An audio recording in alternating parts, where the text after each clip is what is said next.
Minggu, yang kami hormati pula Ketua Majelis Taklim Al-Muq beserta seluruh jajarannya yang hingga saat ini masih terus beristiqomah untuk menyelenggarakan kegiatan-kegiatan bermanfaat bagi kita semua, dan juga yang kami banggakan kepada kedua materi kita yang hari ini telah hadir, ada Ustadz Uceng dan juga Ustadz Opik.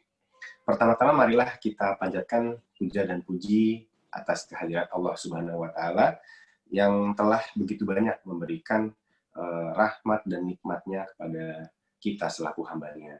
Dan juga tak lupa kita panjatkan sholawat serta salam kepada junjungan kita Nabi besar Muhammad SAW yang atas kesabarannya dan perjuangannya telah membantu kita keluar dari zaman kegelapan, zaman jahiliyah, hingga saat ini kita merasakan nikmat dan rahmatnya, dan semoga kita bisa mendapatkan syafaatnya pada akhirat kelak.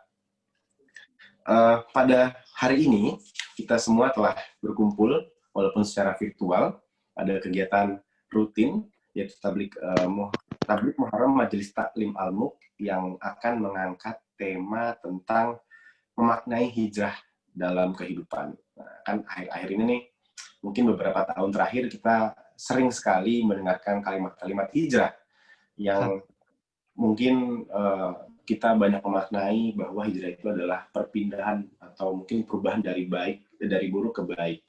Tapi mungkin ada hal-hal lain yang mungkin perlu kita ketahui tentang hijrah yang nanti akan langsung disampaikan oleh pemateri kita yang luar biasa. Sebelum kita memulai acara tablik Muharram ini, ada baiknya kita secara bersama-sama membuka acara ini dengan mengucapkan basmalah, Bismillahirrahmanirrahim. Dan selanjutnya kami juga ingin mendengarkan sepatah dua patah kata dari Ketua Majelis Taklim Al-Muq kepada Bapak Adliko. Kami persilahkan.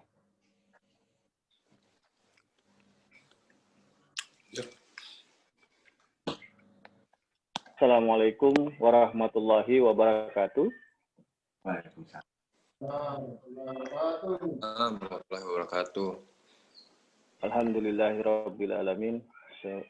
Wassalatu wassalamu ala asrofil anbiya'i wa mursalin Sayyidina Muhammadin wa ala alihi wa sahbihi ajmain. Amma ba'du. Puji dan syukur kita panjatkan kehadirat Allah Subhanahu wa Ta'ala karena atas segala rahmat, limpahan dan berkahnya di pagi hari ini kita masih menyisihkan waktu, masih diberikan nikmat kesehatan, masih diberikan nikmat kesempatan bernapas di pagi hari ini untuk memulai kegiatan kita mungkin ini kegiatan rutin Majelis Taklim Al-Muq, yaitu pengajian Majelis Taklim Al-Muq yang diselenggarakan oleh kita bersama-sama dengan jamaah Majelis Taklim Al-Muq. Salawat dan salam kita hadirkan kepada junjungan kita Nabi besar Muhammad SAW.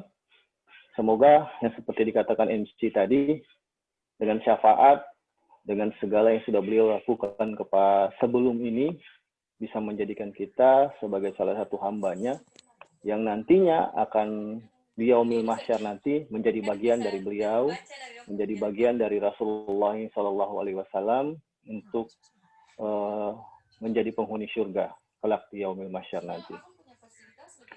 Rekan-rekan jamaah Majelis Taklim Al-Muq, sebelumnya saya ingin menyapa kepada Ustadz Hussein Asis Arbi yang sudah memberikan waktu kepada kita. Terima kasih Ustadz atas waktunya.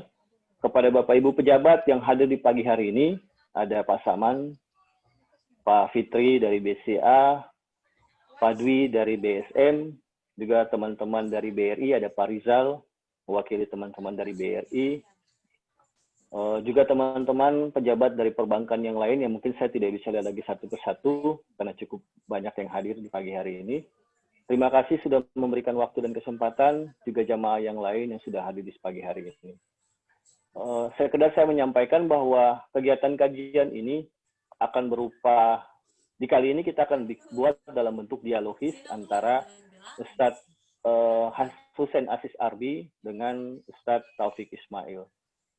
Kami berharap di setiap kajian-kajian yang kami hadirkan akan memberikan tampilan-tampilan yang baru lagi. Untuk itu, tidak ada salahnya kami berharap masukan dari Bapak Ibu jamaah kepada kami, agar kami terus memperbaiki segala kegiatan yang kami buat, segala kegiatan yang akan kami sajikan untuk mengisi waktu kita, memberikan siraman rohani kepada kita, sehingga kajian-kajian yang akan diberikan ini semakin bermutu bagi teman-teman. Dan wabil khusus seperti pesan dari Ketua BMPD, Pak Nofri, adalah jangan sampai membuat Bapak Ibu menjadi bosan dengan kajian-kajian yang ditampilkan. Insya Allah kami akan mencoba memperbaiki. Untuk itu masukan dari jamaah sangat kami harapkan. Dan kami juga mohon dukungan dari Bapak Ibu. Insya Allah mudah-mudahan di tanggal 20 September nanti kami akan memberikan kejutan lagi kepada Bapak Ibu jamaah semuanya. Mudah-mudahan dengan izin Allah ada Ustadz nasional yang akan hadir bersama-sama dengan kita. Kami mohon doanya, semoga Ustadznya punya waktu, kita bisa hadir di tanggal 20 nanti. Kita akan berikan kejutan. Saat ini kita belum bisa berikan siapa itu Ustadznya. Mungkin teman-teman pengurus sudah tahu, tapi untuk jamaah kami masih sementara waktu keep dulu. Insya Allah kalau Ustadznya sudah fix, kita akan sampaikan siapa Ustadz yang akan hadir bersama-sama dengan kita. Sekali lagi kepada Ustadz Husein, saya ucapkan terima kasih. Insya Allah kajian ini akan memberikan manfaat dan kita akan memahami makna hijrah yang kita sering lakukan, yang seperti yang dikatakan oleh MC tadi, sekarang lagi kondang dengan bahasa hijrah. Semoga kita di kalangan perbankan pun akan memahami sebenarnya seperti apa itu makna hijrah yang sebenarnya. Terima kasih. Wabillahi taufiq wal hidayah. Wassalamualaikum warahmatullahi wabarakatuh. Waalaikumsalam warahmatullahi wabarakatuh. Terima kasih Pak Fadli atas penyampaiannya. Semoga rekan-rekan Majelis Taklim Al-Mulk ini bisa terus istiqomah dalam menghadirkan kegiatan-kegiatan manfaat untuk rekan-rekan BMPD. Baik, selanjutnya sebelum kita memasuki ke sesi inti dari acara ini, saya ingin sedikit memperkenalkan pemateri yang akan menjadi narasumber pada Tabligh Muharram kali ini. Yang pertama, ini ada Ustadz Husein Abdul Aziz Arbi, atau yang akrabnya dipanggil Ustadz Uceng. Nah, beliau ini luar biasa sekali, di umur yang masih muda. Ini sudah menyelesaikan pendidikannya S1 dan S2 di Universitas Islam Madinah. Ini langsung dari sumbernya nih, kalau masalah pembahasan-pembahasan terkait kajian-kajian Islam nih di sana luar biasa. Dan beliau kali ini kesibukan akhir-akhir ini ya melakukan dakwah dan juga mengajar di IAIN Ambon, dan beliau juga menjalani usaha sebagaimana yang dicontohkan oleh Rasulullah, luar biasa. Yang kemudian yang kedua, kita punya materi yang nggak kalah hebat, yaitu ada Ustadz Opik Ismail. Beliau ini adalah bagian dari BMPD juga, bekerja di salah satu bank syariah, Bank Muamalat di Kota Ambon, yang pada hari ini juga akan memberikan pandangan-pandangan tentang memaknai hijrah dalam kehidupan. Baik, untuk mempersingkat waktu, kita akan langsung saja membahas makna hijrah bersama dengan pemateri pertama, Ustadz Uceng. Selamat pagi Ustadz, Assalamualaikum warahmatullahi wabarakatuh. Waalaikumsalam warahmatullahi wabarakatuh. Sehat Ustadz? Sehat, alhamdulillah. Alhamdulillah, ini walaupun masa pandemi tapi tetap aktif berdakwah ya dengan segala cara nih.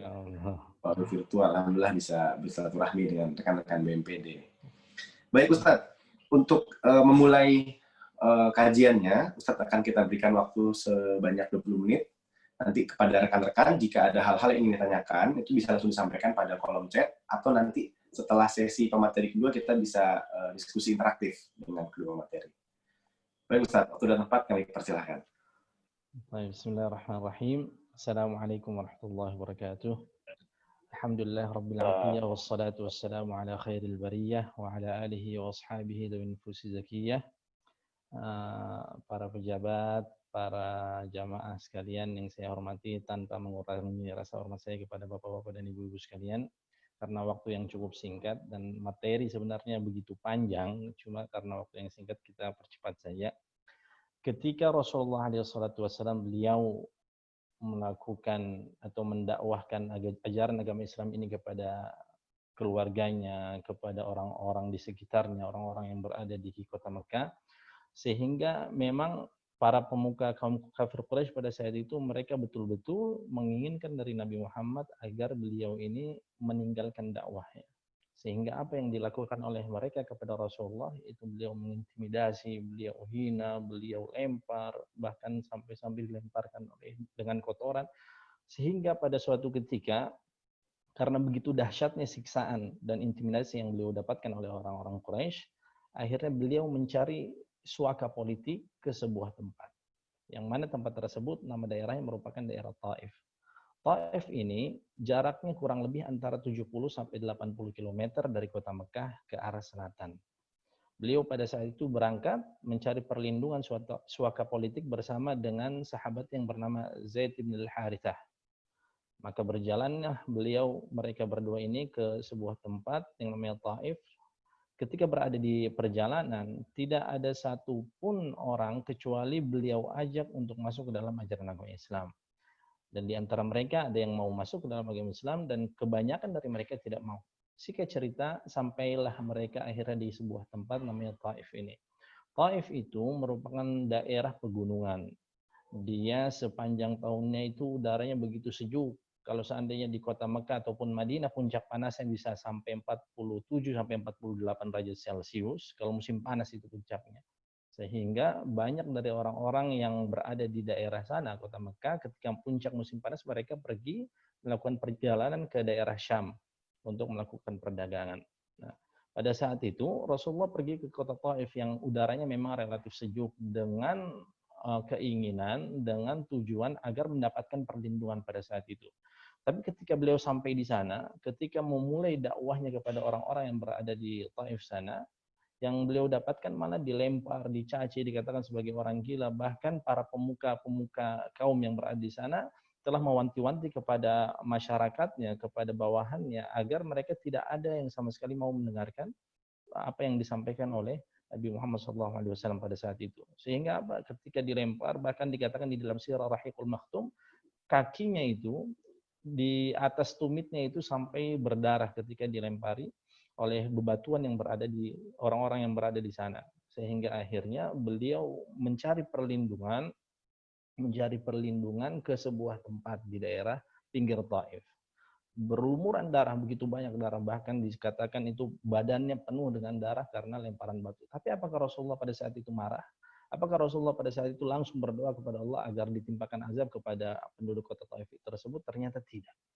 Kemudian sampailah beliau ke sebuah tempat, sebuah kebun anggur miliknya Rabi'ah. Maka pada saat itu ada pembantunya Rabi'ah yang bernama Yuhanna. Yuhanna ini merupakan pembantu dari Rabi'ah. Kemudian karena melihat Rasulullah keadaannya seperti demikian, berlumuran darah, akhirnya Rabi'ah dan juga anak-anak merasa kasihan kepada Rasulullah, sehingga memerintahkan kepada Yuhanna untuk memberikan minuman dan memberikan anggur. Maka pada saat itu disapalah oleh Rasulullah pada saat itu. Sebelum beliau menyapa, ketika memulai untuk minum, Rasulullah katakan Bismillah. Maka Yuhanna pada saat itu mengatakan, engkau berasal dari mana? Saya tidak pernah sama sekali mendengar kata-kata ini disebutkan oleh penduduk Taif atau penduduk negeri ini. Sehingga beliau katakan bahwa Rasulullah kembali bertanya kepada Yuhanna pada saat itu, engkau berasal dari mana? Maka Yuhanna mengatakan, saya berasal dari sebuah tempat negeri ini. Maka Rasulullah mengatakan bahwasanya negeri tersebut merupakan tempat di mana saudaraku berasal, yaitu Yunus bin Matta. Maka pada saat itu tidak lama kemudian langsunglah Yuhanna dia beriman kepada Rasulullah. Karena kenapa? Dia tahu bahwasanya tidak ada yang mengetahui hal ini kecuali Nabi, kecuali seorang Nabi. Dia tahu bahwasanya dia berasal dari tempat seorang Nabi itu diutus, dan juga Rasulullah pada saat itu mengetahui bahwasanya dia ini merupakan pengikut agama Nasrani. Sehingga melihat akhlak Rasulullah, akhirnya dia masuk ke dalam ajaran agama Islam. Jadi ternyata Rasulullah itu pernah mencari perlindungan atau suaka politik ke daerah Taif. Tapi karena mendapatkan intimidasi, mendapatkan lemparan demikian, sampai-sampai Allah Subhanahu wa taala mengirimkan atau mengutus malaikat Jibril alaihissalam dan juga malaikat penjaga gunung kepada Rasulullah. Bahkan menawarkan pada saat itu, ya Rasulullah, apa yang engkau inginkan melihat penduduk kota Taif yang telah melakukan hal demikian rupa kepada engkau. Maka Rasulullah mengatakan pada saat itu, jangan engkau azab mereka, jangan engkau binasakan mereka. Sesungguhnya mereka adalah kaum yang tidak mengetahui, tidak faham.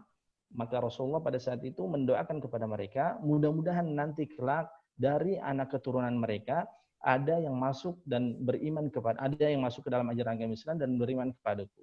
Sehingga pada saat ini daerah Taif itu merupakan salah satu tempat pencetak kader hafiz terbanyak di Arab Saudi. Karena kenapa? Memang daerahnya itu daerah yang sejuk sepanjang tahun. Kalau musim panas di Mekah Madinah bisa sampai 48 derajat Celcius, di puncak Taif ini udaranya relatif sejuk sepanjang tahun. Ini hijrah yang pertama. Hijrah yang kedua, sebagaimana kita ketahui bahwasanya Rasulullah melakukan hijrah menuju kota Madinah. Dan tentu hijrah yang dilakukan oleh Rasulullah bukan semata-mata langsung pergi menuju kota Madinah tanpa ada persiapan, tidak. Tapi jauh-jauh hari sebelum Rasulullah melakukan perjalanan hijrah ini, beliau telah mempersiapkan dengan betul-betul matang. Ini bisa kita ketahui dari apa? Dari mana Rasulullah beliau telah mempersiapkan kendaraan terbaik untuk beliau gunakan untuk melakukan perjalanan hijrah. Dan beliau juga pada saat itu telah menyuruh terlebih dahulu kepada para sahabatnya untuk berhijrah pindah ke kota Madinah. Bayangkan bagaimana pemimpin Rasulullah SAW, seorang pemimpin yang betul-betul beliau itu memikirkan umatnya, mengayomi rakyatnya, sehingga beliau lebih mementingkan bagaimana nyawa dan keselamatan rakyatnya pada saat itu. Sehingga beliau memerintahkan kepada para sahabatnya untuk berhijrah terlebih dahulu menuju ke kota Madinah. Sampai-sampai dikatakan pada saat itu tinggal beberapa sahabat saja yang belum berhijrah. Maka ketika Abu Bakar radhiyallahu anhu beliau ingin berhijrah juga menuju kota Madinah, maka Rasulullah katakan, tunggu wahai Abu Bakar. Karena kenapa? Saya belum mendapatkan izin dari Allah Subhanahu wa taala. Abu Bakar bertanya, "Ya Rasulullah, sampai detik ini engkau masih meminta izin agar engkau melakukan perjalanan hijrah?" Maka Rasulullah katakan, "Iya." Maka tibalah saatnya Rasulullah itu akan melakukan perjalanan hijrah. Pada pagi hari sebelum beliau melakukan perjalanan hijrah, Allah telah mengutus malaikat Jibril untuk memberitahukan bahwasanya orang-orang Quraisy pada semalam, pada hari sebelum beliau melakukan perjalanan hijrah itu telah berkumpul mereka di sebuah tempat namanya Darun Nadwah. Kalau kita ibaratkan sekarang ya anggaplah seperti gedung DPR lah, DPR MPR. Berkumpul di sana, yang mana hasil dari perkumpulan tersebut, mereka semuanya bersepakat adalah agar mereka mengirim dari setiap kabilah itu satu utusan, satu pemuda yang betul-betul kuat, yang betul-betul perkasa untuk apa? Untuk membunuh Rasulullah. Karena kalau seandainya dikirim dari setiap kabilah satu orang, kemudian dari setiap pedangnya itu terkena darah dari Rasulullah, maka tidak ada lagi yang bisa membela Rasulullah SAW pada saat itu. Maka diutuslah kurang lebih ada 12 pemuda yang betul-betul gagah perkasa, yang betul-betul kuat untuk menghabisi nyawa Rasulullah. Merupakan kebiasaan Rasulullah, beliau itu biasanya di sepertiga malam terakhir beliau keluar dari rumahnya untuk pergi menuju ke Ka'bah, karena rumahnya memang tidak terlalu jauh dari Ka'bah. Untuk keluar dari rumahnya untuk melaksanakan qiyamul lail atau salat sunnah tahajud. Memang pada saat itu belum ada kewajiban untuk melaksanakan salat 5 waktu sebelum-sebelumnya. Tapi setelah beliau melakukan perjalanan Isra dan Mi'raj, barulah ada kewajiban dari Allah Subhanahu wa taala untuk melaksanakan salat 5 waktu.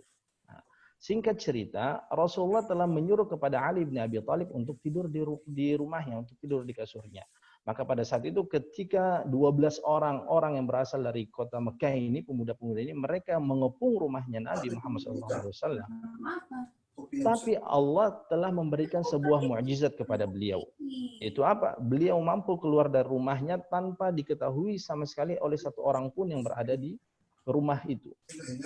Pada saat itu beliau mengambil pasir dan menaburkan kepada setiap kepala pemuda tersebut sambil membacakan sebuah ayat yang sering kita dengar, yang mungkin kita sudah hafal semuanya, yaitu ayat di dalam surah Yasin, waj'alna min baini aydihim sadda wa min khalfihim sadda fa aghshaynahum fahum la yubsirun. Ditaburkan itu semua di kepala setiap para pemuda. Sampai-sampai pada saat itu mereka tidak sadar apa yang mereka rasakan. Nah, kapan mereka itu sadar? Mereka baru sadar ketika ada salah seorang kafilah dagang itu melewati tempat tersebut dan menanyakan, kalian ini sedang apa? Kalau orang Amun bilang, kamu ada bikin apa di sini? Kami ingin membunuh Rasulullah. Kami ingin membunuh Muhammad. Maka dia katakan, sesungguhnya Muhammad telah pergi pada saat itu. Padahal pada saat itu Rasulullah langsung pergi bergegas menuju ke rumahnya Abu Bakar untuk melaksanakan perjalanan hijrah. Beliau tahu bahwasanya nyawa beliau, nyawa Abu Bakar, nyawa para sahabat ini pada saat itu sedang terancam. Maka segera beliau memerintahkan kepada Abu Bakar untuk pergi bersama beliau menuju kota Madinah. Namun sebelum beliau pergi menuju kota Madinah, beliau terlebih dahulu mengambil jalur ke arah selatan. Padahal kota Mekah dengan kota Madinah, Madinah itu berada di utaranya kota Mekah. Di utaranya kota Mekah. Kenapa beliau lebih memilih ke arah selatan? Karena beliau tahu bahwa jalur utama menuju kota Madinah itu pasti sudah dikepung, pasti sudah dijaga oleh orang-orang kaum kafir Quraisy pada saat itu. Karena memang Nabi Muhammad merupakan buronan nomor 1 orang-orang Quraisy pada saat itu. Sampai-sampai diberikan hadiah yang begitu mewah. Berupa 100 ekor onta barang siapa yang mampu memberikan jasad Muhammad baik hidup ataupun mati. Rasulullah sempat bersembunyi di sebuah gua namanya Gua Hira. Gua Hira ini goanya kecil saja. Hanya bisa dimasuki oleh 2 orang, tidak lebih. Ketika beliau berdua sampai di mulut gua itu, Abu Bakar terlebih dahulu yang masuk ke gua itu untuk memastikan keamanan dan keselamatan nyawa Rasulullah. Sehingga dibersihkan gua tersebut, ditutupi lubang-lubang yang ada menggunakan kain mantelnya. Bahkan pada saat itu ketika Abu Bakar sudah yakin gua tersebut itu sudah aman, maka Abu Bakar masuk terlebih dahulu, kemudian beliau duduk, lalu Rasulullah dipersilakan untuk masuk. Karena sudah capek, akhirnya Rasulullah SAW tertidur di pangkuannya Abu Bakar. Tiba-tiba Abu Bakar pada saat itu digigit oleh seekor binatang. Ada yang mengatakan binatang tersebut merupakan ular, ada juga yang mengatakan bahwasanya binatang tersebut kalajengking. Yang jelas digigit ataupun disengat sampai-sampai beliau itu merasakan kesakitan yang sangat luar biasa. Sehingga beliau pada saat itu menahan rasa sakitnya, tidak menginginkan Rasulullah terbangun karena karena Rasulullah terkejut, tidak ingin sampai-sampai beliau menahan rasa sakit sehingga air mata dan juga keringat bercucuran sampai jatuh kepada mukanya Rasulullah. Lalu ditanyakan, Abu Bakar ada apa sebenarnya?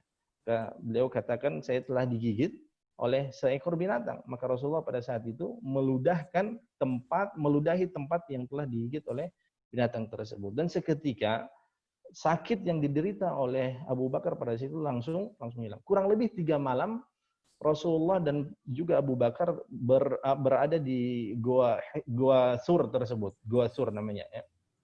Yang menjadi pertanyaan, siapa yang memberikan makan kepada beliau SAW dan juga Abu Bakar? Karena tidak mungkin Rasulullah berpuasa selama 3 hari, tidak makan, tidak minum. Tidak mungkin. Jawabannya adalah yang memberikan makan kepada Rasulullah SAW adalah Asma binti Abu Bakar. Bayangkan, Asma binti Abu Bakar merupakan seorang sahabiyah dalam keadaan hamil besar, hamil tua, sudah umur mungkin 8 bulanan atau 9 bulan, bahkan ditugaskan oleh Rasulullah untuk membawa makanan. Dari kota Mekah, yang jaraknya itu hampir 7 kilo, kurang lebih, jalan naik sampai ke puncak gunung. Membawa makanan. Kenapa yang dipilih Asma? Kenapa bukan wanita lain atau sahabat yang lain? Karena kalau seandainya sahabat yang lain yang membawa makanan tersebut, maka dia akan dicurigai. Karena Asma sedang dalam keadaan hamil, maka dia tidak dicurigai pada saat itu. Dan juga Rasulullah telah memerintahkan kepada anaknya Abu Bakar juga yang bernama Abdullah bin Abu Bakar untuk mencuri berita yang berasal dari kota Mekah. Berarti Rasulullah juga memiliki intel. Rasulullah memiliki intel untuk mencuri kabar yang berada di kota Mekah untuk disampaikan kepada beliau Shallallahu Alaihi Wasallam yang berada di Gua Sur. Dan beliau juga telah menugaskan kepada pembantunya Abu Bakar, yaitu pekerjaannya adalah sebagai penggembala kambing. Namanya siapa? Amir bin Fuhairah. Amir bin Fuhairah tugasnya adalah mengembala kambing untuk menghilangkan jejak-jejak kakinya Rasulullah dan juga Abu Bakar dan juga Asma dan Abdullah bin Abu Bakar. Sehingga apa? Tidak diketahui kemana arah perginya orang-orang ini. Nah, karena kalau seandainya mereka itu meninggalkan jejak, maka posisi Rasulullah akan ketahuan. Dan juga Amir bin Fuhairah ini dia memerah susu dari kambing tersebut dan diberikan kepada Rasulullah SAW. Ketika kondisi sudah terlihat aman, barulah Rasulullah SAW itu melaksanakan perjalanan menuju ke kota Madinah. Pertanyaan kembali, apakah Rasulullah melewati jalur utama atau tidak? Ternyata jawabannya tidak. Rasulullah pada saat itu telah berinteraksi dengan orang yang belum masuk ke dalam agama Islam. Bahkan dikatakan agama orang tersebut masih memeluk agama yang dipeluk yang sama juga dipeluk dengan agamanya orang-orang kaum kafir Quraisy, yaitu seorang yang bernama Abdullah ibni Uraiqid. Abdullah ibni Uraiqid, dia ini merupakan seorang yang memang betul terkenal dengan keahliannya sebagai penunjuk jalan. Karena zaman dulu tidak ada GPS, tidak ada Google Map, tidak ada Waze. Berbeda dengan sekarang. Anggaplah zaman dahulu itu Google Maps-nya adalah Abdullah ibni Uraiqid. Dan memang keturunan-keturunan dari Abdullah ibn Uraiqid, baik itu bapak-bapaknya ataupun anak-anak dan saudara-saudaranya, itu terkenal dengan keahlian penunjuk jalan. Sehingga dia memiliki keahlian itu dan diberikan upah kalau seandainya mau menunjukkan arah menuju ke kota Madinah.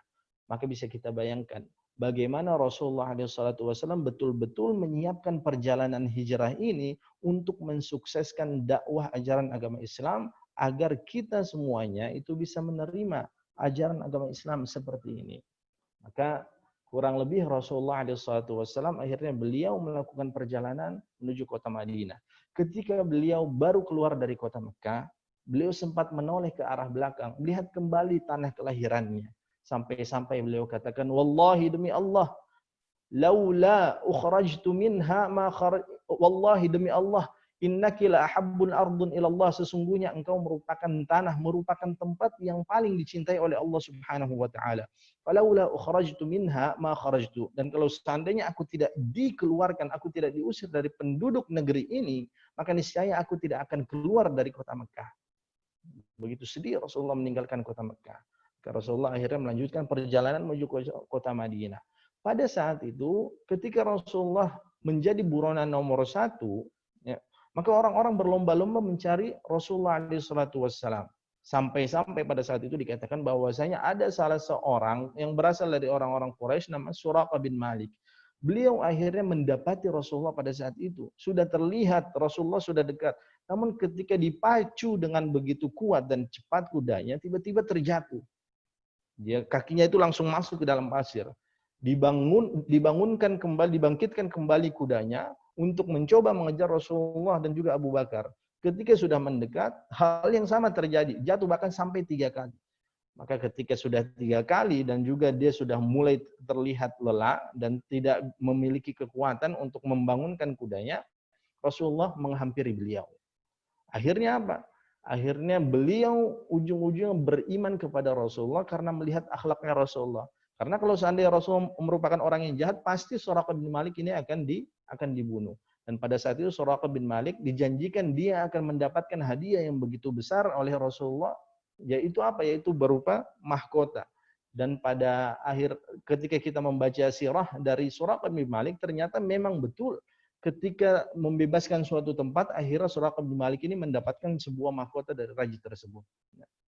Maka ketika melakukan perjalanan kurang lebih ada yang mengatakan 7-9 hari, sampailah beliau Nabi Muhammad SAW dan juga Abu Bakar di kota Madinah. Ketika berada di kota Madinah, orang-orang begitu sangat senang sekali menyambut Rasulullah. Ya. Sampai-sampai dikatakan orang-orang Madinah pada saat itu menyambutnya dengan syair, dengan bait syair yang kita hafal semuanya. Tala'al badru alaina. Dan seterusnya, min thaniyatil wada'. Ketika beliau sampai di kota Madinah, orang-orang begitu sangat gembira sekali. Nah, betul-betul mereka gembira dan senang karena melihat akhirnya sosok Nabi Muhammad SAW yang selama ini hanya mereka dengar saja. Karena kenapa? Pada saat itu orang-orang Madinah sudah banyak sekali yang masuk ke dalam ajaran Islam karena Rasulullah telah mengutus salah seorang sahabat yang bernama Mus'ab ibni Umair. Mus'ab ibni Umair ini dikatakan bahwasanya tidak ada satu rumah pun di dalam kota Madinah kecuali sudah ada di dalamnya orang-orang yang beriman kepada Allah Subhanahu wa taala. Yang beliau lakukan ketika yang pertama kali berada di kota Madinah adalah beliau mendirikan sebuah masjid, nama masjidnya Masjid Quba. Kenapa dinamakan Masjid Quba? Karena memang daerah tersebut itu nama daerahnya daerah Quba, bukan karena banyak kubahnya, bukan. Dan sekarang fadilah orang yang melaksanakan salat di Masjid Quba dengan syarat atau dengan catatan wudu atau bersuci dari rumahnya, kemudian dia mendatangi Masjid Quba, kana lahu ka ajri umrah, maka baginya sama seperti pahala orang yang melaksanakan ibadah umrah. Setelah beliau berada beberapa hari di daerah Quba, beliau melanjutkan perjalanan menuju ke tengah-tengah atau pusat kota Madinah. Namun di tengah perjalanan pada hari Jumat beliau sempat mampir berdiam diri di sebuah daerah di sebuah tempat dan beliau diperintahkan oleh Allah untuk melaksanakan sholat Jumat pertama kali. Jadi sholat Jumat pertama kali yang didirikan oleh Rasulullah SAW adalah sholat Jumat ketika beliau berada di kota Madinah. Nama masjidnya Masjid Al-Jumu'ah. Sampai sekarang masjid tersebut masih ada.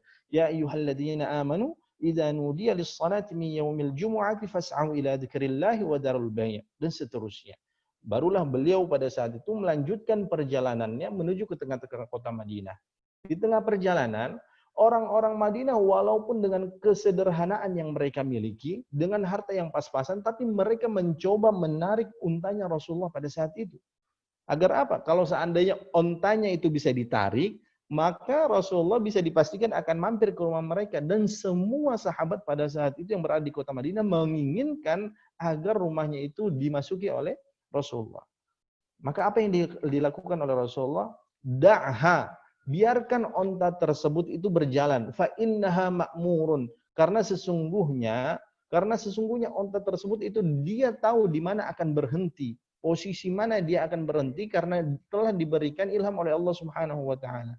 Akhirnya dia berjalan, maka tibalah dia di sebuah tempat, kemudian dia duduk di situ, maka disitulah Rasulullah akhirnya mendirikan sebuah masjid yang kita kenal sekarang dengan Masjid Nabawi. Pada zaman dahulu kala, Madinah itu nama kotanya adalah Yathrib. Kemudian ketika Rasulullah datang ke kota tersebut, maka digantilah nama kota tersebut menjadi Yathrib, menjadi Al-Madinah. Ada alif lam di depannya. Karena kalau seandainya kita katakan Madinah saja, itu artinya kota. Tapi kalau kita tambahkan alif lam di depannya, maka itu berarti kota Madinahnya Nabi Muhammad SAW. Atau sekarang lebih dikenal dengan sebutan Al-Madinatul Munawwarah. Karena waktu yang terbatas, mungkin kita lanjutkan pada sesi berikutnya karena masih ada pemateri yang satunya lagi. Kurang lebihnya mohon maaf. Wabillahi taufiq wal hidayah. Wassalamualaikum warahmatullahi wabarakatuh. Waalaikumsalam warahmatullahi wabarakatuh.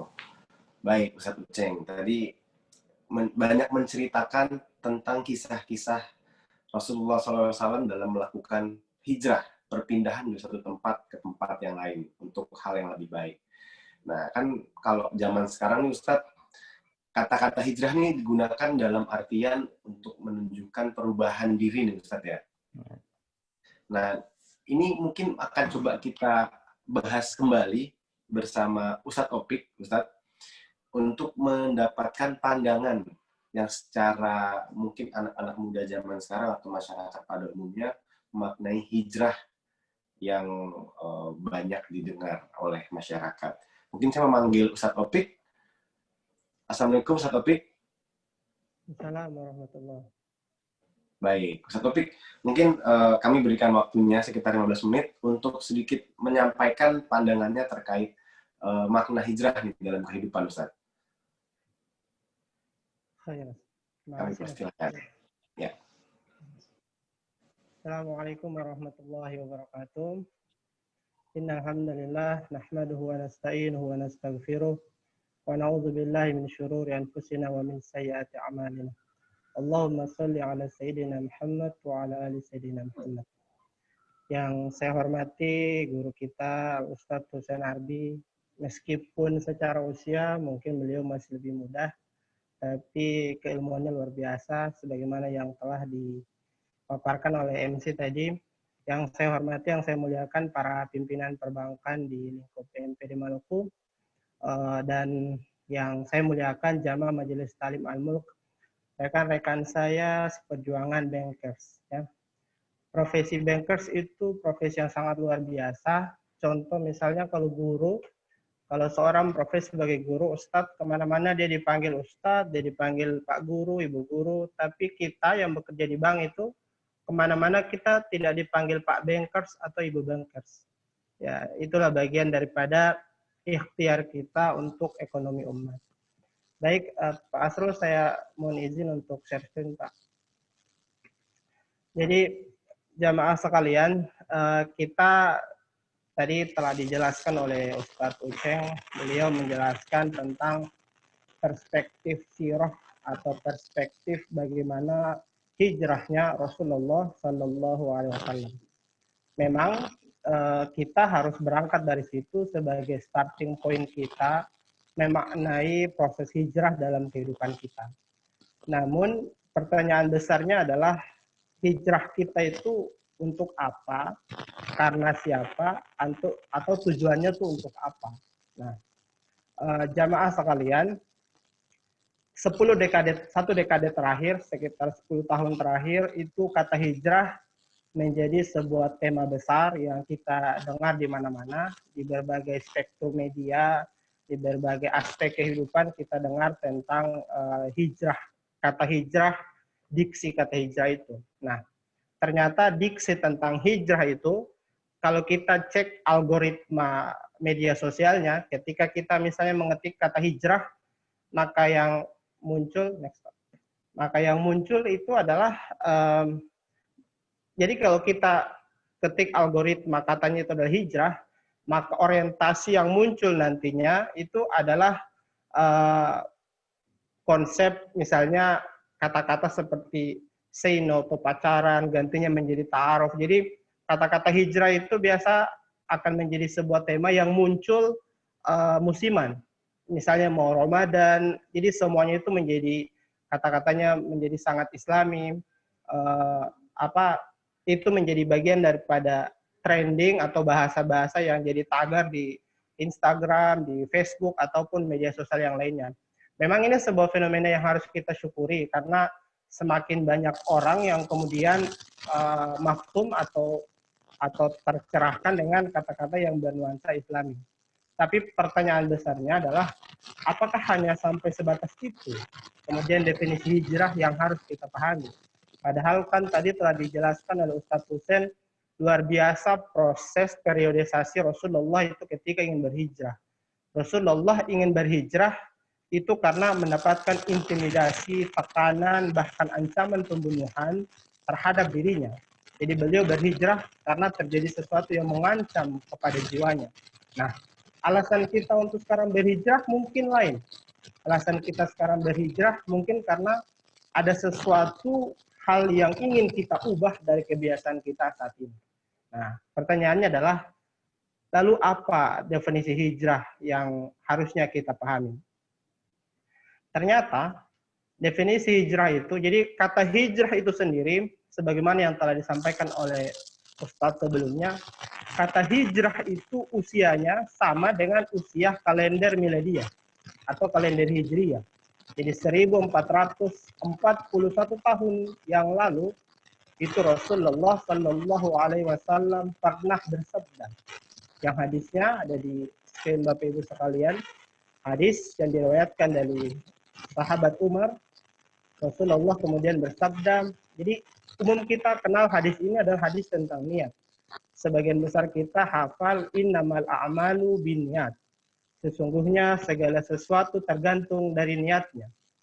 Sebagian besar kita stop di situ. Innamal a'malu binniyat. Itu untuk melegitimasi apa-apa yang kita lakukan akhir bersumber dari niatnya. Ternyata hadis ini adalah sebuah rangkaian hadis yang panjang. Kalau teman-teman sekalian jamaah Majelis Talim Al-Mulk punya yang namanya hadis arba'in atau 40 kumpulan hadis, ini dimasukkan oleh Imam An-Nawawi sebagai hadis yang pertama yang menjadi starting point untuk kita melakukan semua spektrum ibadah kita. Ternyata hadisnya itu panjang, innamal a'malu binniyat, dan seterusnya, yang artinya itu sesungguhnya jika kehidupan kita ini, hijrah yang kita lakukan hari ini, itu karena sesuatu, karena wanita, karena lelaki, karena pekerjaan, karena lain-lain itu, dan bukan karena Allah dan Rasulnya, maka ternyata hijrah kita itu belum dikatakan hijrah dalam pemaknaan sebenarnya menurut perspektif agama. Dicatat Bapak Ibu sekalian, jika kita berhijrah bukan karena Allah dan Rasulnya, tapi karena selain itu, bisa jadi bahasa hadis ini adalah, hadis ini asbabul wurudnya ada seorang sahabat yang ingin berhijrah karena ada seorang wanita yang ingin dinikahinya. Nah, boleh jadi kita saat ini pada jomblo ya, berhijrah karena ada seseorang yang ditaksir yang sudah baik mungkin, atau karena bercita-cita menjadi seseorang yang baik untuk mendapatkan pasangan yang baik mungkin. Atau mungkin kita berhijrah karena selain itu, karena untuk mendapatkan pekerjaan yang lebih baik, atau hijrah yang lain, atau komunitas yang lebih baik. Dan satu lagi, atau mungkin karena kita ingin dianggap baik oleh orang lain. Boleh jadi hijrah kita masih pada tahapan itu. Padahal Rasulullah sudah sampaikan, hijrah kita tidak boleh kecuali asbabnya karena Allah dan Rasulnya. Lalu apakah kita tidak boleh berhijrah selain karena Allah dan Rasulnya? Boleh. Tapi yang kita dapatkan adalah ridhonya dunia. Yang kita dapatkan adalah ridho dunia. Karena Rasulullah sampaikan, jika seseorang berhijrah bukan karena Allah dan Rasulnya, maka yang dia dapatkan hanyalah itu saja. Tapi padahal cita-cita kita adalah mendapatkan ridhonya dari Allah Subhanahu wa Ta'ala. Lalu selanjutnya, setelah kita berhijrah, apa yang harus kita lakukan? Jamaah sekalian, sekarang orang ya, kita ya, banyak juga keliru mendefinisikan arti kata hijrah. Kita sering, jadi Rasulullah itu berhijrah bukan dari tidak baik menjadi baik, tapi Rasulullah berhijrah dari baik menjadi semakin baik. Tapi kalau kita saat ini berhijrah dari tidak baik menjadi baik, itulah secara harfiah hijrah itu dapat berarti pindah atau bergerak dari satu lokasi ke lokasi yang lain. Namun banyak hijrah saat ini hanya sebatas pakaian, hanya sebatas komunitas, hanya semata lifestyle yang berubah. Ya, dulu mohon maaf misalnya tidak berjilbab, berhijrah menjadi berjilbab. Lalu disebut itu sebagai sebuah hijrah. Kalau menurut saya itu bukan hijrah, itu taubat. Ya. Hijrah itu dari baik menjadi semakin baik. Dan ada satu penyakit bagi kita yang baru berhijrah. Penyakitnya adalah kita itu merasa lebih baik daripada orang lain. Padahal itu adalah penyakit. Seharusnya ketika kita berhijrah, yang kita tanamkan dalam diri kita adalah Rabbana zalamna anfusana wa illam taghfir lana. Kita telah zalim kepada diri kita sehingga kita berazam untuk merubah diri kita menjadi lebih baik. Tapi yang kita sering alami penyakitnya adalah ana khairum minhum. Aku lebih baik darimu. Jadi ketika kita sebelumnya ada di komunitas yang kita rasa belum berhijrah, ketika kita berhijrah, kita merasa komunitas kita yang lama itu tidak baik. Kita merasa kita yang lebih baik. Padahal asbab itulah kemudian iblis yang sudah hidup di surga, akhirnya dilemparkan, dikutuk oleh Allah, kemudian hidupnya di bumi, sampai saat ini tugasnya menggoda orang. Jadi ingat sahabat-sahabat sekalian, yang harus kita tanamkan dalam diri kita adalah bukan merasa lebih baik daripada orang lain, tapi kita merasa berusaha lebih baik daripada kita yang dulu. Jadi poinnya adalah diri kita. Poinnya adalah diri kita, bukan orang lain. Ya. Poinnya adalah diri kita. Mau orang lain merubah atau tidak, yang penting kita harus berubah, minimal dimulai dari diri kita. Lalu selanjutnya, jadi jamaah sekalian, dari situ kemudian kita memaknai hijrah itu sebenarnya tidak hanya tentang perkara fisik, misalnya dengan menutup aurat. Namun lebih dari itu, yaitu gerakan spiritual. Hijrah itu harusnya menjadi sebuah spektrum perubahan spiritual kita. Ya, jadi dari sebelumnya sudah baik menjadi semakin baik. Sehingga kalau misalnya hijrah kita batasi hanya sekedar merubah gaya berpakaian, merubah teman kita, ikut pengajian dan lain sebagainya, itu bukan hijrah yang kafah atau hijrah yang menyeluruh. Itu masih hijrah sebagaimana algoritma media sosial, bagian daripada kita memaknai kehidupan kontemporer. Jadi hijrah itu memang bukanlah sebuah perkara yang mudah. Hijrah itu berat. Sebagaimana yang telah disampaikan oleh Ustaz Husin, hijrah itu adalah sesuatu yang sangat berat. Dan setiap orang memiliki tantangan tersendiri untuk mendapatkan ridho Allah ketika dia akan berhijrah. Jamaah sekalian, salah satu hijrah yang paling kecil yang bisa kita lakukan saat ini adalah mengikuti pengajian seperti saat ini. Teman-teman, mengikuti pengajian hari ini tuh bagi teman-teman yang sudah terbiasa itu gampang. Tapi yang belum terbiasa, yang belum membentuk habit, belum membentuk kebiasaannya, itu sebuah perkara yang sangat susah. Sebuah perkara yang bahkan mungkin sangat berat. Padahal kalau kita, mohon maaf ya teman-teman yang laki-laki nonton bola, itu bisa sampai pakai episode. Dari jam 8, lanjut jam 11, lanjut jam 12, bahkan sampai subuh, itu bisa. Itu bagian daripada orientasi kehidupan kita. Itu misalnya kalau kita, ibu-ibu yang suka nonton sinetron, ya mohon maaf, pasti tidak ada di sini. Kalau yang suka nonton sinetron, itu dia mampu menceritakan setiap detik angle episode yang dia tonton tadi kepada orang lain. Masya Allah. Bayangkan kalau hal itu bisa disampaikan dalam bentuk kajian. Misalnya ibu-ibu ikut kajian, salah satu ustadz. Lalu setelah pulang, ibu-ibu, bapak-bapak mampu menjelaskan kepada anak-anaknya di rumah, seperti kata-kata yang sebelum disampaikan ustadznya, itu sesuatu perkara yang luar biasa. Jadi teman-teman sekalian, hijrah itu adalah sesuatu yang harus kita mulai sejak hari ini, minimal dari hal-hal yang sangat kecil. Lantas setelah itu, setelah kita telah membiasakan hijrah itu dalam kehidupan kita, jadi hijrah itu Bapak Ibu sekalian adalah sebuah proses minal mahdi ilal hadi. Jadi sebuah proses yang harus kita jalani sejak kita hidup sampai nanti kita wafat. Karena kita yakini bahwa kematian kita itu bukan akhir daripada kehidupan, tapi justru awal dari kehidupan yang sebenarnya. Karena kehidupan kita sebenarnya bukan di dunia ini, bukan di sini, tapi after this. Setelah ini kehidupan kita yang sebenarnya dimulai itu, ya. Jadi perbedaan pola pikir kita dengan orang-orang Barat atau orang-orang di luar Islam adalah mereka meyakini setelah wafat itu adalah rest in peace, berada di kedamaian. Kalau kita tidak. Kita setelah wafat itu awal daripada perjalanan hidup yang sebenarnya. Jadi kita kan dari sini sampai mati itu mempersiapkan bekal. Setelah kita wafat sampai nantinya dibangkitkan oleh Allah, lalu kemudian disuruh diputuskan surga atau neraka, karena tidak ada manzilah baina manzilatain. Tidak ada tempat ketiga di yaumil qiyamah, di hari akhirat, kecuali surga dan neraka. Itu bagian daripada kepastian yang harus kita yakini sebagai bentuk daripada keimanan kita. Maka Bapak Ibu sekalian, hijrah adalah sebuah proses untuk menjadi diri yang lebih baik. Hijrah itu proses yang sangat indah. Meskipun berduri, meskipun perih, meskipun sakit dan berat. Tapi hijrah itu adalah sebuah proses yang sangat indah. Mengapa indah? Karena itu adalah perjalanan kita menuju Allah. Hijrah adalah tentang bagaimana kita melangkah meskipun lelah. Meskipun kita tertatih, bahkan mungkin jatuh.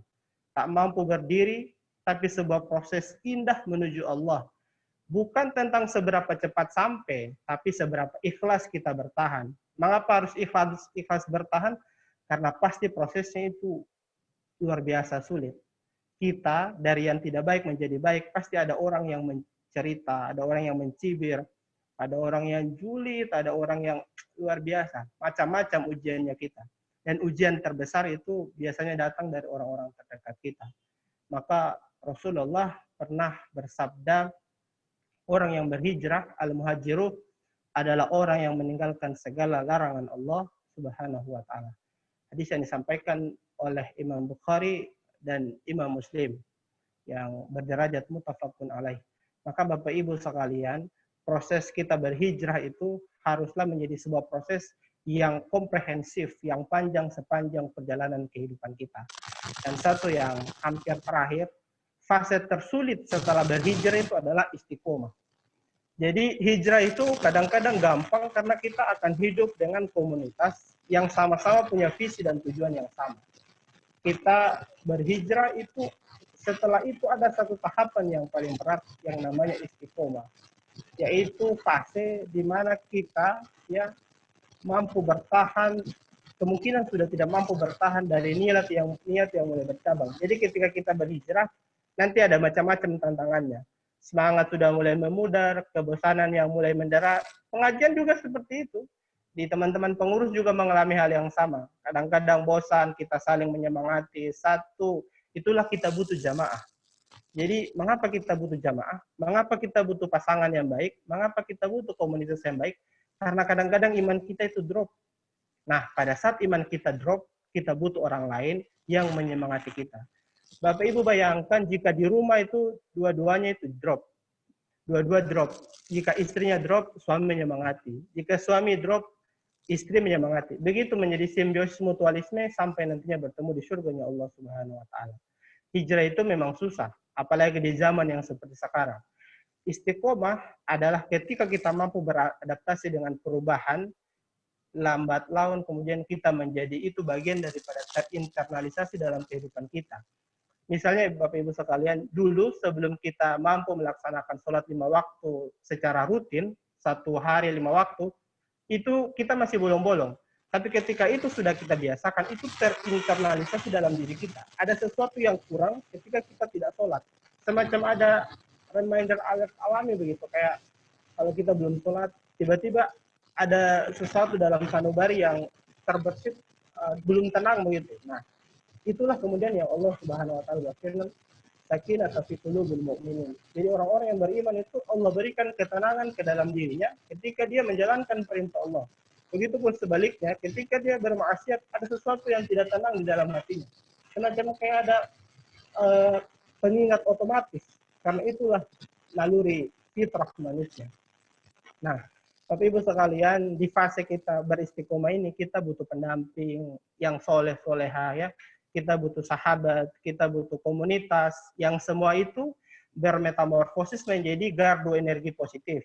Yang mana bicaranya itu menjadi penyemangat bagi kita, lisannya, perbuatannya itu menjadi sesuatu yang membuat kita kokoh dalam mempertahankan sikap perjuangan kita menjadi orang yang lebih baik. Dan kita diajarkan oleh Rasulullah untuk berdoa, ya muqallibal qulub, tsabbit qalbi ala dinik. Bapak Ibu jamaah sekalian, doa ini jangan pernah tinggalkan setelah selesai sholat.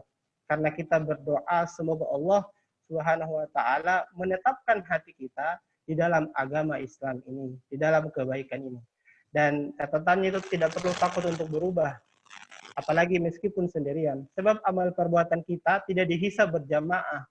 Amal perbuatan kita itu dihisab masing-masing. Karena pertanggungjawaban kita di yaumil qiyamah adalah masing-masing kita. Dan yang terakhir, Bapak Ibu sekalian, ini ada quote, hijrah itu bukan tentang menyempurnakan diri, tetapi memperbaiki diri. Menjadi penyabar, bukan pencibir. Menjadi penyapa, bukan pencela. Menjadi peramah, bukan pemarah. Hijrah bukan untuk merasa menjadi lebih baik dari orang lain, tetapi hanya ingin jadi lebih baik dari diri kita yang dulu. Siapa yang besoknya lebih baik dari hari ini, dia orang beruntung. Siapa yang besok dan hari ini sama, dia termasuk kategori orang yang merugi.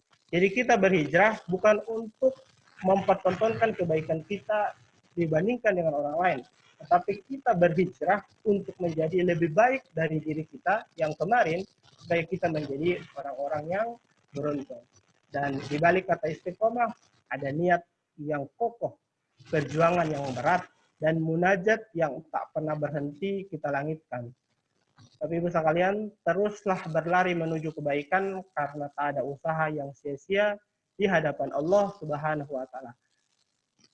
Istiqomahlah kita semua, semoga majelis taklim Al-Mulk ini menjadi asbab kita wa ta'awanu 'alal birri wat taqwa wa la ta'awanu 'alal ismi wal udwan. Kita tolong menolong dalam kebaikan dan kita saling menjaga untuk tidak melaksanakan perkara-perkara yang dilarang oleh Allah Subhanahu wa taala.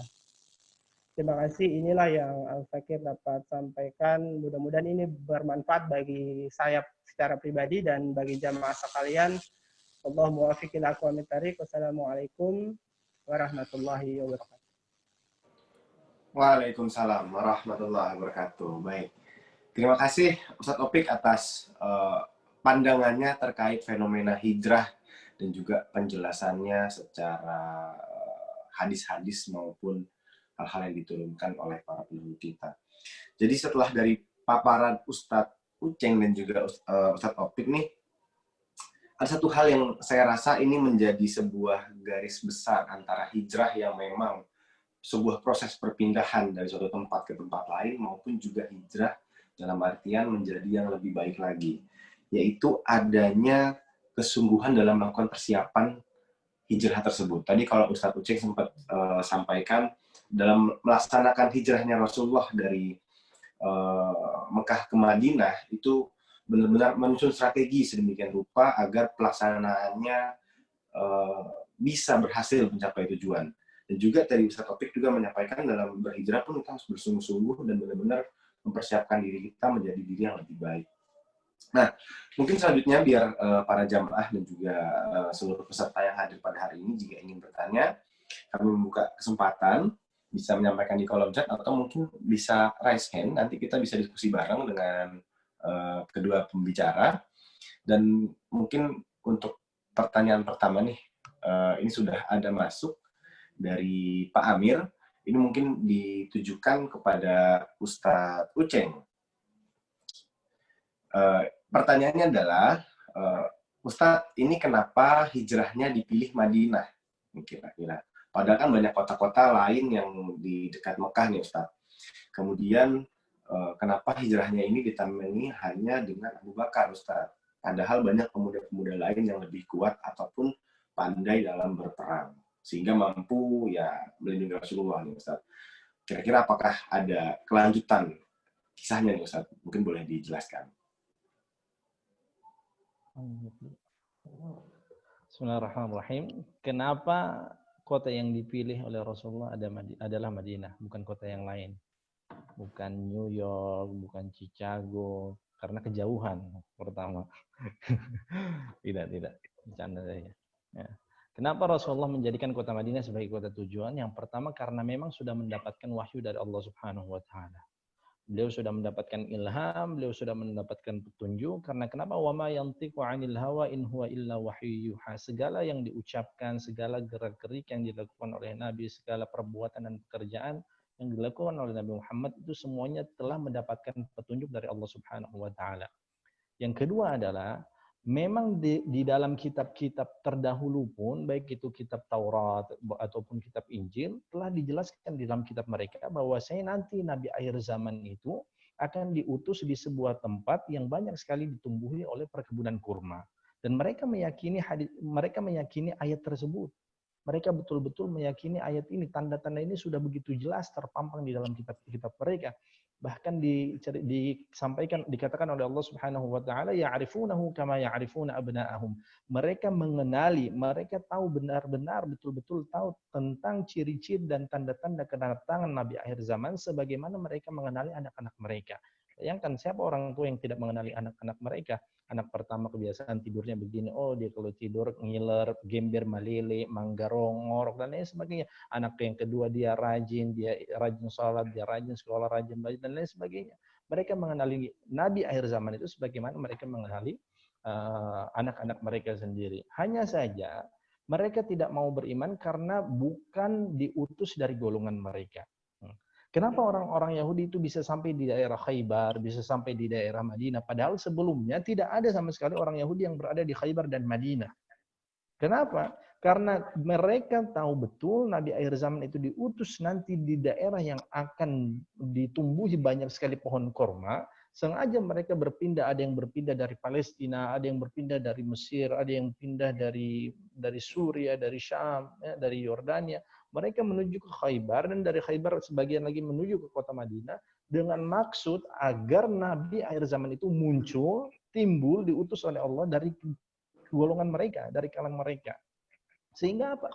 Apa yang dikatakan oleh Rasulullah ketika beliau pernah bermimpi, pada saat itu beliau mengatakan ra'aitu fil manam, ya, bahwa saya pernah bermimpi, saya mendatangi sebuah tempat yang mana tempat tersebut banyak sekali ditumbuhi pepohonan kurma, perkebunan kurma.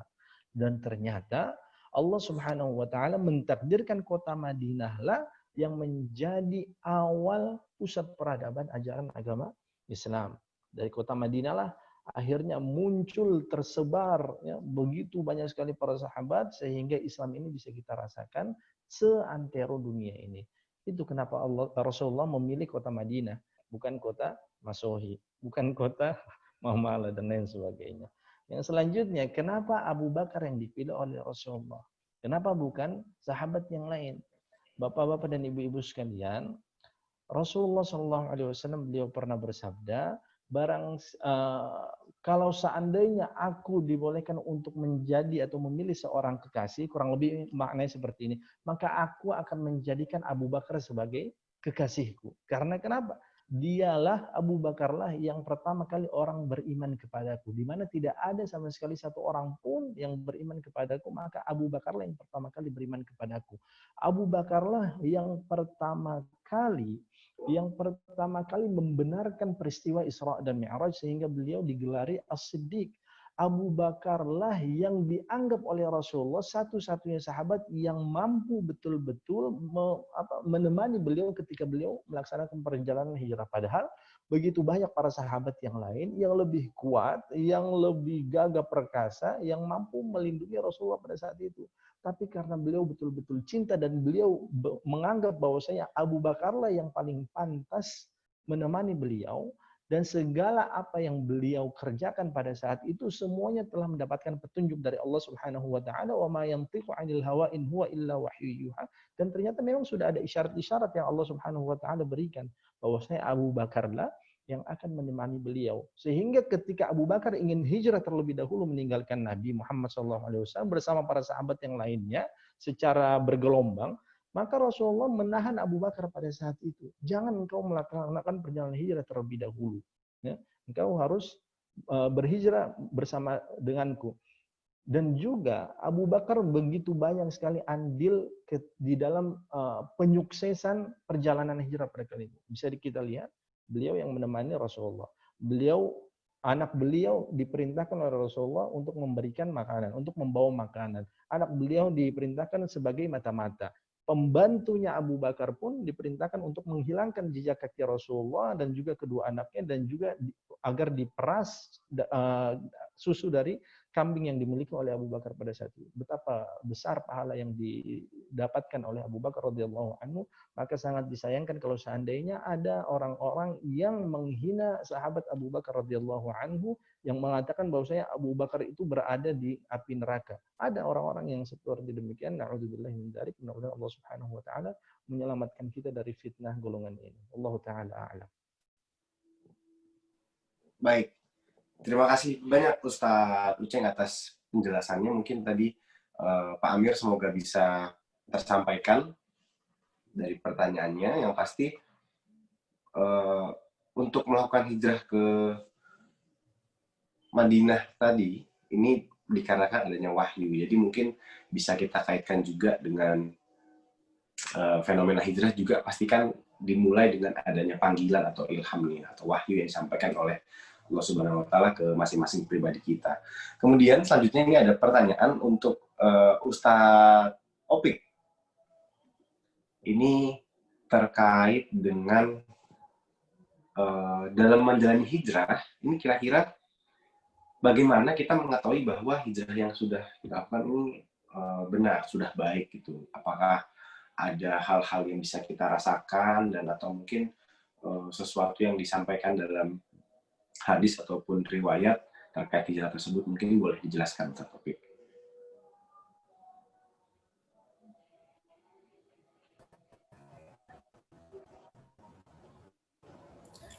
Baik, terima kasih Mas Nabil. Jadi bagaimanakah kita tahu kalau kita itu sudah berada di jalur yang tepat ketika berhijrah?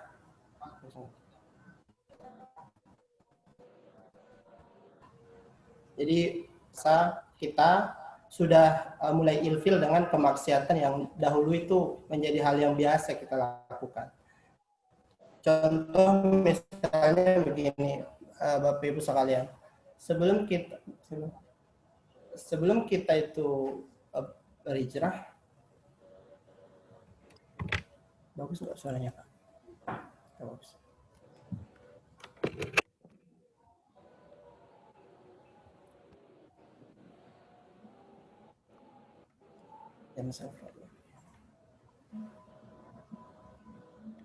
Baik,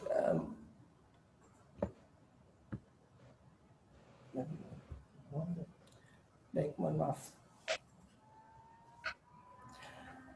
Tadi gangguan jaringan.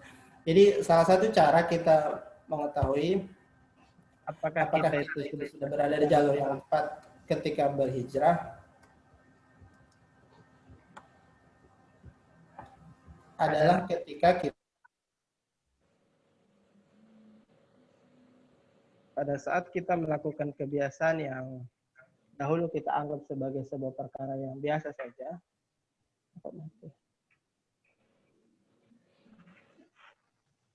Jadi ketika kita menganggap, apabila kita melakukan perkara yang dulunya kita anggap sebuah yang biasa, sesuatu yang biasa saja, itu sudah menjadi sesuatu yang kita anggap maksiat ketika saat ini.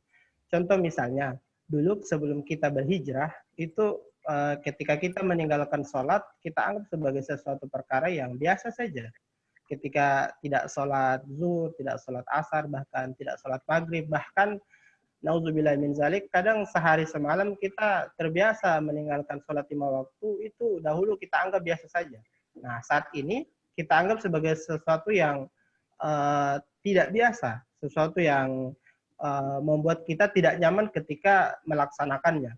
Dan selain itu, tips agar kita berhijrah berada di jalur yang tepat adalah kita harus punya pembimbing, ya, pembimbing spiritual. Kalau kita sebut dengan guru spiritual agak-agak berbahaya juga, karena banyak kita nonton berita artis-artis itu justru terjebak dengan guru spiritual, ya. Jadi kita harus punya pembimbing spiritual. Contoh misalnya, mohon maaf ya, kalau kita lihat komunitas-komunitas hijrah, itu rata-rata mereka punya ustadz yang membimbing mereka. Dan ustadznya pasti punya latar belakang kapasitas keilmuan yang sudah mumpuni.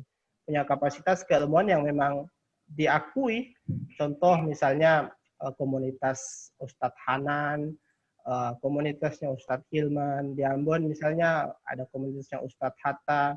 Siapa yang, mohon maaf, meragukan kapasitas keilmuan dari Ustadz Hatta. Nah, selain itu juga, salah satu cara agar kita istiqomah dalam ketetapan hijrah ini adalah kita harus punya komunitas yang sama-sama mendukung kita dalam melaksanakan kebaikan.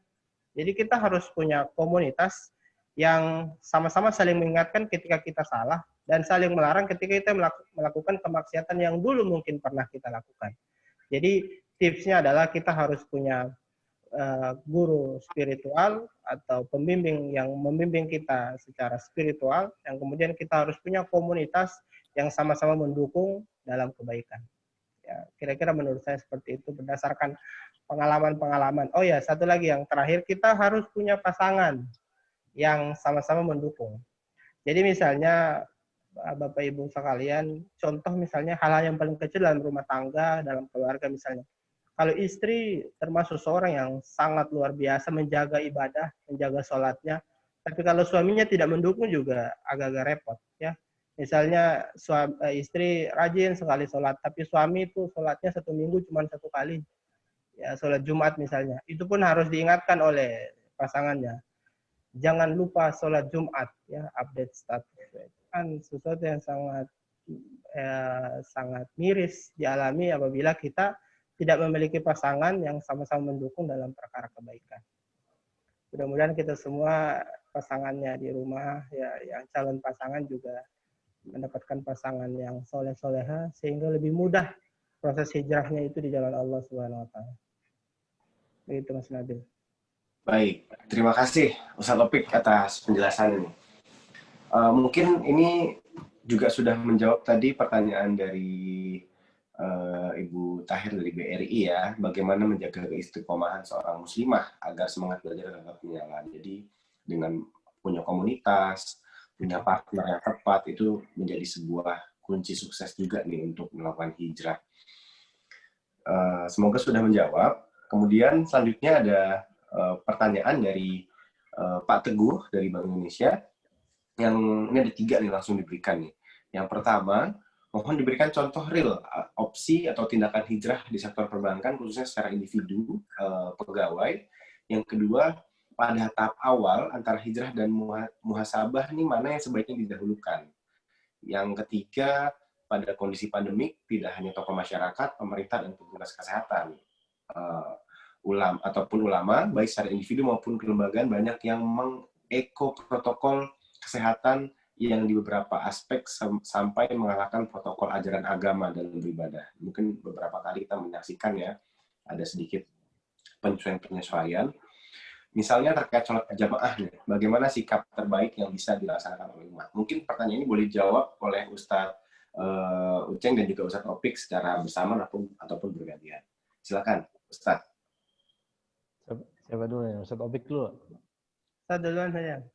Nah, boleh. Berapa pertanyaan nih? Baik, karena saya bukan orang perbankan ya. Saya mencoba menjawab pertanyaan. Yang pertama, mohon diberikan contoh real opsi atau tindakan hijrah di sektor perbankan khususnya secara individu pegawai. Wallahu taala a'lam. Yang jelas Allah Subhanahu wa taala telah menjelaskan ya ayyuhalladzina amanu taqullaha wa daru ma baqiya minar riba in kuntum mu'minin. Dan di dalam ayat lain juga alladzina ya'kuluna ar-riba la yaqumuna illa kama yaqumul ladzi yatakhabbathu syaitanu minal mas, dan seterusnya. Ayat penjelasan tentang riba itu hampir satu halaman full Allah Subhanahu wa taala telah jelaskan di dalamnya. Ya. Dan setelah ayat riba, sengaja Allah Subhanahu wa taala langsung membahas tentang permasalahan hutang piutang. Permasalahan hutang piutang itu berada, kalau Quran cetakan Madinah, berada di halaman 48. Pada halaman sebelumnya 47 itu Allah menjelaskan hampir secara full penjelasan tentang riba. Ya. Yang jelas Rasulullah SAW beliau telah menjelaskan kepada kita al-halalu bayyin wal harama bayyin. Innal halala bayyin wa innal harama bayyin. Sesungguhnya yang halal itu telah jelas, yang haram pun telah jelas. Wa bainahuma umurun mushtabihat. Dan di antara halal dengan haram ini ada perkara, ada suatu hal yang dinamakan dengan area yang syubhat, suatu hal yang syubhat, yang abu-abu. Orang-orang yang senantiasa bermain di ranah yang abu-abu, maka dikhawatirkan dia akan terjerumus ke perkara yang haram, kata Rasulullah SAW. Dan Rasulullah juga telah menjelaskan bahwa ma la yudrak kulluh la yutrak julluh. Barang siapa yang tidak mampu atau melakukan suatu hal kebaikan secara menyeluruh, semuanya dia kerjakan, ya minimal tidak semua kebaikan pula ia tinggalkan begitu saja. Ma la yudrak kulluh la yutrak julluh. Apa-apa kebaikan apa saja yang tidak bisa ia lakukan secara sempurna, semua hal tidak bisa ia lakukan, maka minimal dia tidak tinggalkan kebaikan tersebut semuanya. Minimal masih ada kebaikan-kebaikan yang ia ambil, sebisa mungkin kita jauhi apa-apa yang berhubungan dengan riba. Itu yang pertama, mungkin bisa ditambahkan oleh Ustaz Taufik. Yang kedua, tahap awal antara hijrah dengan muhasabah, mana yang sebaiknya didahulukan. Kalau seandainya kita bisa membarengkan, ya, sama-sama mengerjakan keduanya, maka itu jauh lebih baik. Karena kenapa? Karena sababul wurud yang tadi telah dijelaskan oleh Ustaz Taufik. Jadi hadis pertama, hampir kebanyakan para ulama, para muhaddisin itu menempatkan hadis tentang niat ini pada posisi pertama kali ketika mereka menjelaskan sebuah hadis. Baik itu Sahih Bukhari, Sahih Muslim, ataupun Bulughul Maram, ataupun Riyadhus Shalihin, hampir kebanyakan kitab-kitab hadis pertama yang mereka tempatkan adalah hadis tentang niat. Innamal a'malu binniyat. Dan di dalamnya itu bagaimana Rasulullah menjelaskan tentang hijrah. Hijrah secara bahasa itu artinya at-tark. Apa itu arti at-tark? Meninggalkan. Contoh misalnya ketika kita pergi karena ada kerja, misalnya tugas dari Jakarta menuju ke Ambon, itu secara bahasa bisa kita artikan sebagai hijrah. Tapi ketika Allah dan Rasulnya menginginkan kata hijrah, yang dimaksudkan di dalamnya adalah bukan hanya berpindahnya tempat, tidak.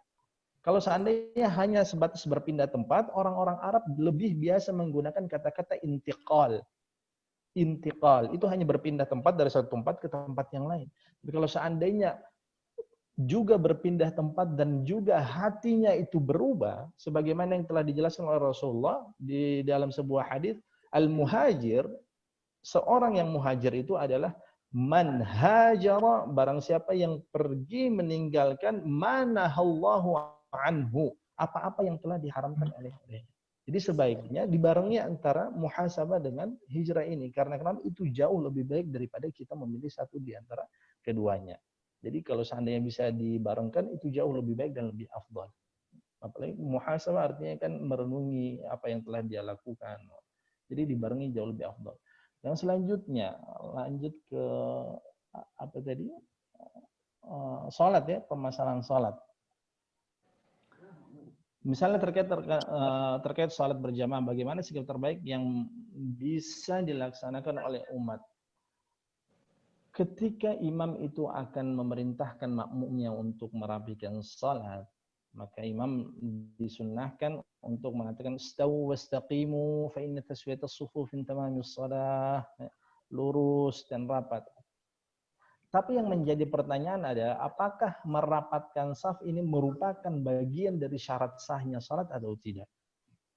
Merupakan bagian dari syarat sahnya salat atau tidak?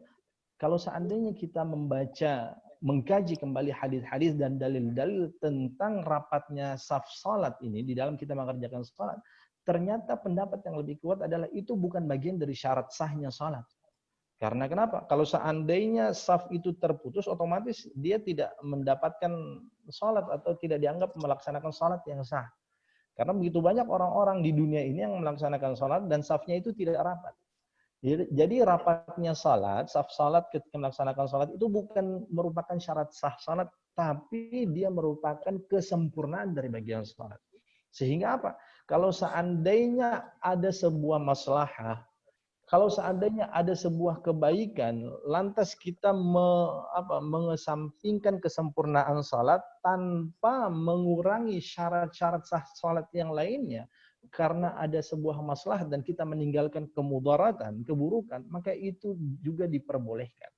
Contoh misalnya dalam kasus seperti ini, ada beberapa tempat yang memang mengharuskan, di beberapa masjid mengharuskan ketika melaksanakan sholat berjamaah itu harus terpisah, ada jarak. Boleh atau tidak? Jawabannya adalah boleh. Karena kenapa? Di dalamnya itu ada al-maslahah. Al-maslahah tajlibut taisir. Namanya kemaslahatan, dia akan menimbulkan, membawa kepada kemudahan. Ya.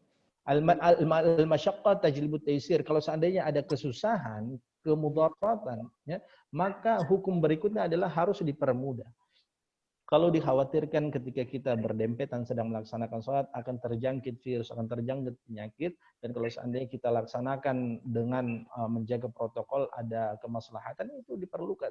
Tapi kita lihat kembali bagaimana kondisi kita di tengah-tengah umat ini, apakah memang betul-betul diperlukan atau tidak. Itu nanti bagian medis, orang-orang kesehatan lah yang harusnya memberikan pandangan. Apakah wilayah kita itu sudah betul-betul wilayah merah yang tidak boleh sama sekali bertemu, tidak boleh sama sekali bersentuhan, atau bagaimana, sehingga nanti para ulama akan menyampaikan pandangan agamanya. Karena orang-orang agama rata-rata mereka tidak paham betul tentang situasi yang sebenarnya terjadi di daerah kita, kecuali telah didasarkan oleh bukti-bukti apa-apa yang disampaikan oleh bagian kesehatan. Allah Ta'ala a'lam. Baik. Masya Allah, jawabannya Ustadz luar biasa, menunjukkan bahwa memang agama kita ini memberikan segala kemudahan di berbagai kondisi ya. Kemudian mungkin Ustadz Opik nih mau memberikan tanggapan nggak dari beberapa pertanyaan tadi yang disampaikan oleh Pak Teguh.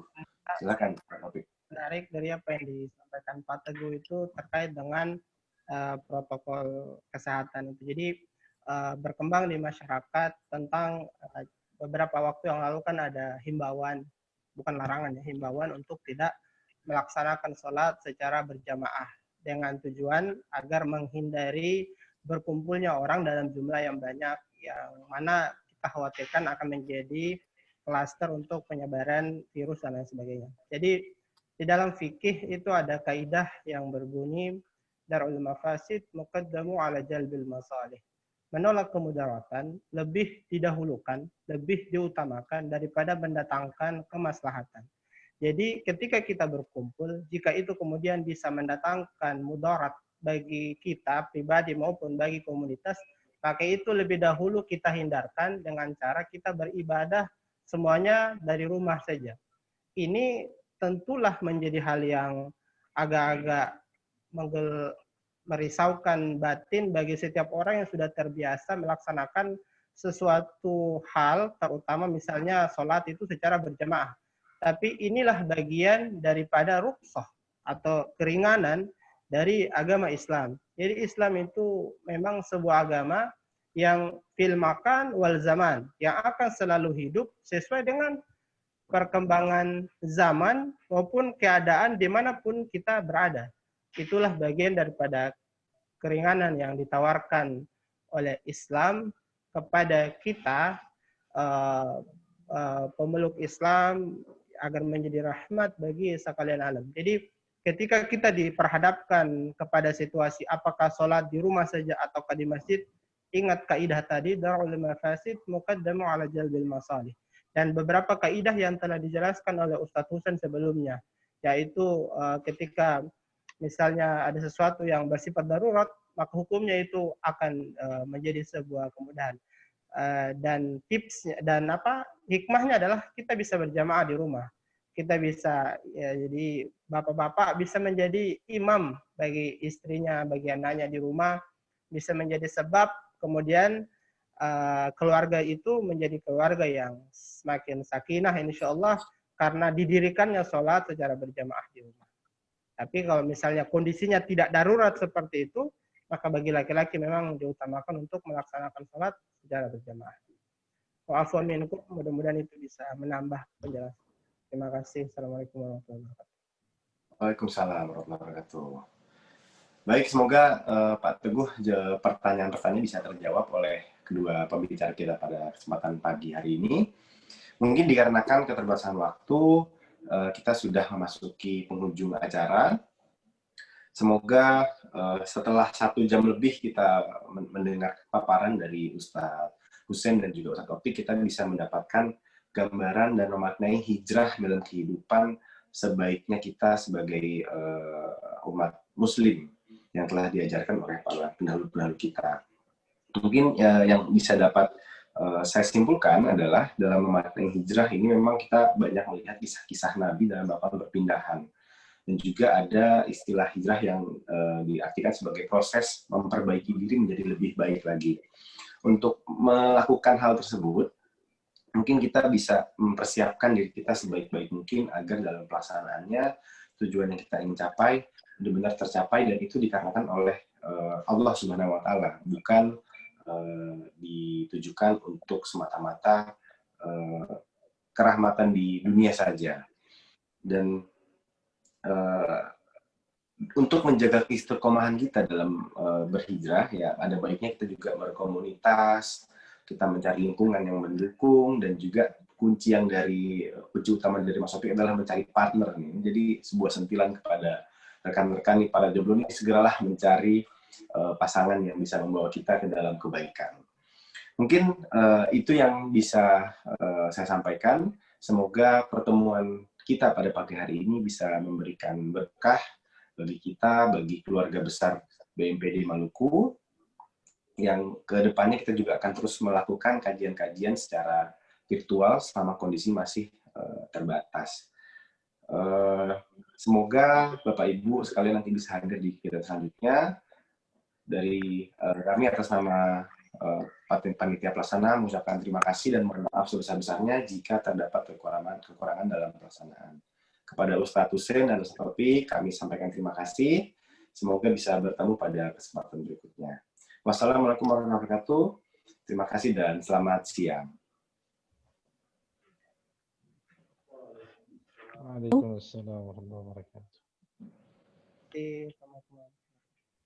Nanti untuk pertanyaan yang belum bisa dijawab, mungkin Ustadz Taufik sama Ustadz Husain bisa jawab pribadi. Nah, masih ada 3 pertanyaan yang belum kejawab kayaknya. Jangan sampai menimbulkan penasaran teman-teman. Trial. Ustadz Taufik mau jawab nggak? Trial.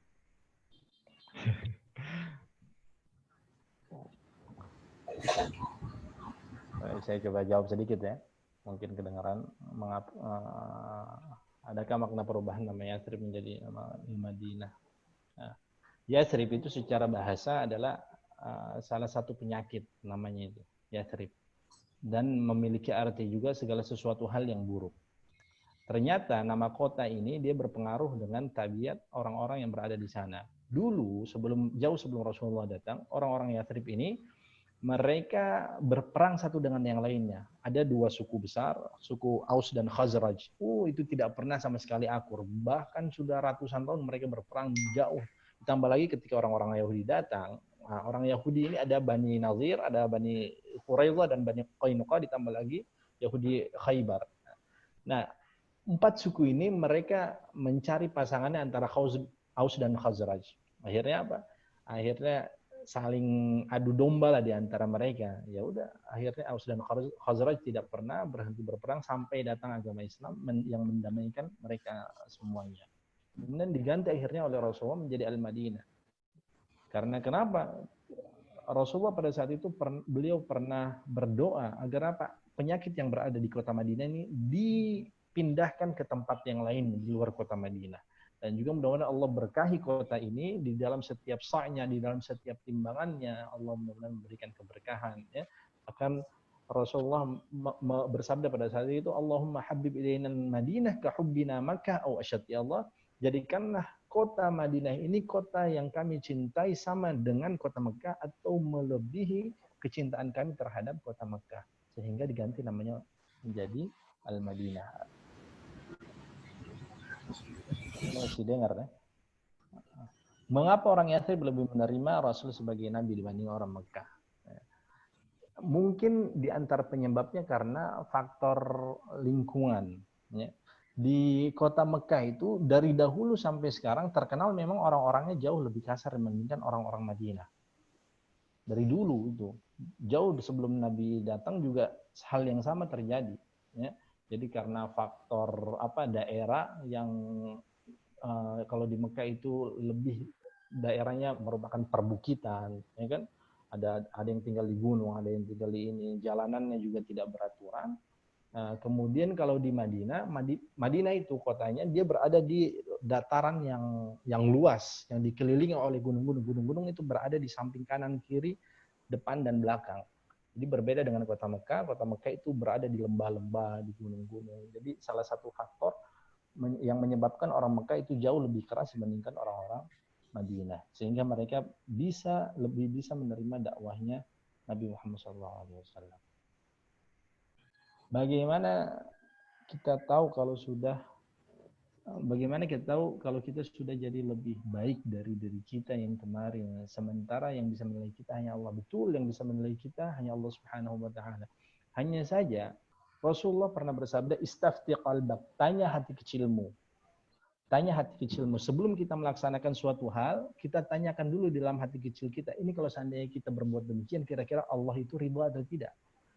Kalau seandainya kita melakukan hal ini, kira-kira Allah Subhanahu wa taala dan Rasulullah ridha atau tidak? Kalau seandainya kita sudah menanyakan hati kecil kita, istafti qalbak, maka insya Allah kita akan tahu posisi kita sudah lebih baik atau belum.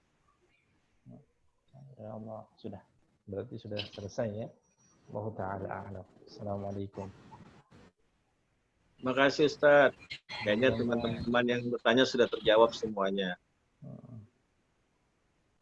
Karena walaupun sudah ditutup masih ada 50 orang yang mendengar Ustaz. Oh, iya banyak ya. Kirain dikit. Pak Amir, sudah puas Pak Amir?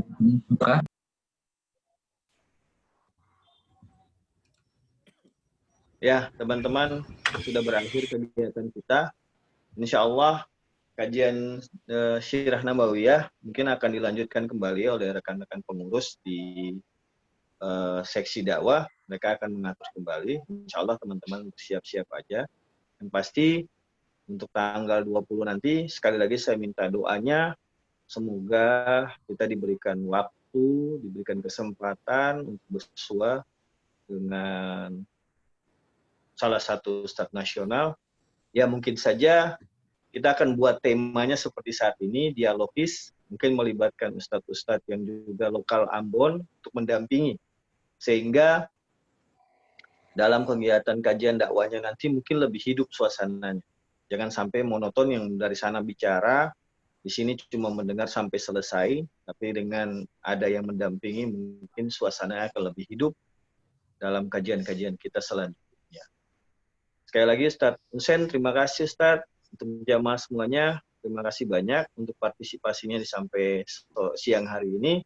Insya Allah ini menjadi amal ibadah kita yang dihitung oleh Allah Subhanahu wa Ta'ala di yaumil mahsyar nanti. Terima kasih Bapak, teman-teman perbankan semuanya. Assalamualaikum warahmatullahi wabarakatuh. Assalamualaikum.